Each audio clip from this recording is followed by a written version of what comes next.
L'Évangile selon Luc. Luc a minutieusement collecté les comptes rendus des plus anciens témoins oculaires de la vie de Jésus pour ensuite compiler son récit. L'histoire débute dans les collines de Jérusalem, là où, selon les anciens prophètes d'Israël, Dieu lui-même viendrait un jour pour établir son royaume sur toute la terre. Dans cette ville se trouve le temple administré par les prêtres. Un jour, l'un d'eux, Zacharie, est en service au temple quand soudain, il a une vision qui l'affole.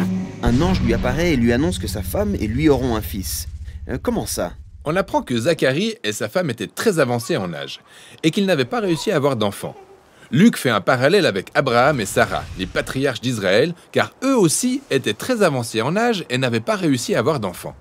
Jusqu'au jour où Dieu leur a donné un fils, Isaac, marquant ainsi le point de départ de toute l'histoire d'Israël. Donc, Luc sous-entend ici que Dieu est à nouveau sur le point de faire quelque chose d'aussi grandiose pour ce peuple. L'ange prescrit à Zacharie d'appeler son fils Jean. Et l'ange de prédire que ce fils accomplira la promesse des anciens prophètes d'Israël, selon laquelle une personne émergera un jour pour préparer Israël à rencontrer son Dieu lorsqu'il viendra régner à Jérusalem. Car pour l'heure, Israël est dirigé par les Romains. Exactement. Plus précisément par Hérode, un roi fantoche à la solde de l'Empire romain. Alors que les Juifs n'avaient pas de vœu plus cher que de retrouver leur liberté et d'être dirigés par un roi bien à eux sur leur propre territoire. Cette nouvelle résonne comme une onde de choc.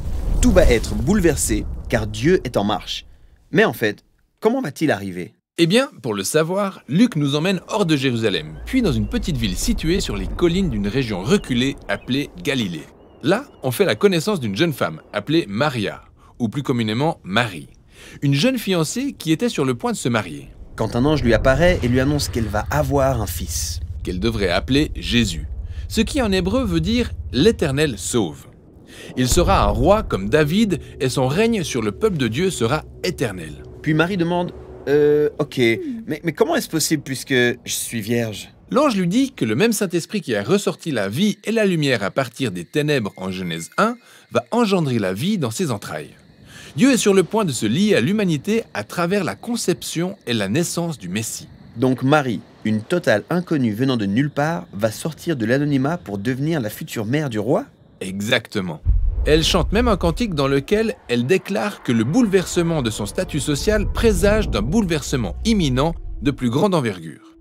Dieu, par son Fils, va renverser les dirigeants pour élever les pauvres et les humbles. Il va complètement inverser l'ordre mondial. Alors, quand Marie est tombée enceinte, elle et son fiancé Joseph devaient descendre à Bethléem. Oui, un décret sur les nouvelles taxes obligeait tout le monde au sein de l'Empire romain à aller se faire recenser dans sa ville d'origine. Et il y avait tellement de visiteurs à Bethléem pour cette occasion qu'ils n'ont pu avoir aucune chambre de libre. Le seul endroit qu'ils ont pu trouver était une étable, là où dorment les animaux. Et non loin de là se trouvaient des bergers avec leurs troupeaux. Quand tout à coup, un ange apparaît. Ils sont bien entendu effrayés, mais l'ange les invite à se réjouir car cette même nuit, un sauveur est né à Bethléem. Ouais, il leur dit d'aller trouver ce bébé qui est le Messie, et qu'ils le reconnaîtront en le voyant emmailloté dans une mangeoire d'animaux. Plutôt crasseux comme cadre. Vraiment. Par la suite, ces bergers, tout aussi malpropres, finissent par trouver le nouveau-né dans le lieu répugnant indiqué. Mais ça ne les empêche pas d'être sidérés par leur expérience. Ils retournent chez eux en se demandant « C'est quoi ce truc de dingue qui se prépare ?» Tout ça est vraiment bizarre.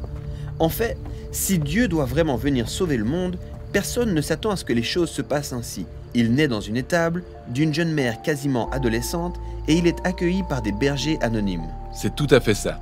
Dans le récit de Luc, tout est fait à l'envers. Et c'est le but en fait. Il souligne que le royaume de Dieu s'est révélé en premier lieu dans ces endroits malpropres, parmi les pauvres, justement parce que le salut apporté par Jésus inverse complètement notre ordre mondial.